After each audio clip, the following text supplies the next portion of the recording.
अली आपकी जानिब आ रही हूँ, how do you see this decision? आप सपोर्ट करते हैं? अगर फ़ायदा है अवाम को डेस्कोस की प्राइवेटाइजेशन से तो ये किस हद तक है? देखिए, प्राइवेटाइजेशन का तो फ़ायदा है, लेकिन मुझे तो समझ ही नहीं आ रही है क्या हो रहा है, क्योंकि मतलब कौन इन्वेस्टर है जो इन्वेस्ट करना चाहता है पाकिस्तान के डिस्को में?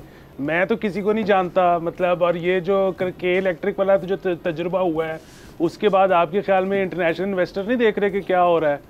तो कौन आएगा? ऐसे करोगे तो कौन आएगा? मतलब अगेन, मतलब ये बातें तो बहुत अच्छी हैं, लेकिन मुझे तो इनसाइट कोई नज़र नहीं आ रहा। मतलब आप देखिए, उसके अलावा जो मसले चल रहे हैं, IMF जो है वो डिले हो गया है सितंबर तक, और वो सितंबर में भी जाहिर है जो हमने अभी 2 बिलियन अरेंज करना है, और चाइना ने रोल ओवर करने से इनकार कर दिया है, सऊदी अरब ने रोल ओवर फ़िलहाल नहीं किया, मतलब चाइना ने भी नहीं किया इनकार, तो चले छोड़े, मतलब शायद वो कर ही दें। लेकिन हम अब प्राइवेट बैंक्स के पास गए हैं UAE में, वहाँ से लेंड करने के लिए, वहाँ से भी नहीं मिल रहे। यूरोपियन एक बैंक ने ऑफ़र की है, लेकिन वो 2 डिजिट्स में इंटरेस्ट रेट मांग रहा है, जाहिर है वो फीजिबल नहीं है। तो ये मतलब हालात तो पता नहीं किधर जा रही है। मतलब इस वक्त कोई अगर इन्वेस्टर आ रहा है तो ज़बरदस्त, पर मुझे तो नहीं लगता।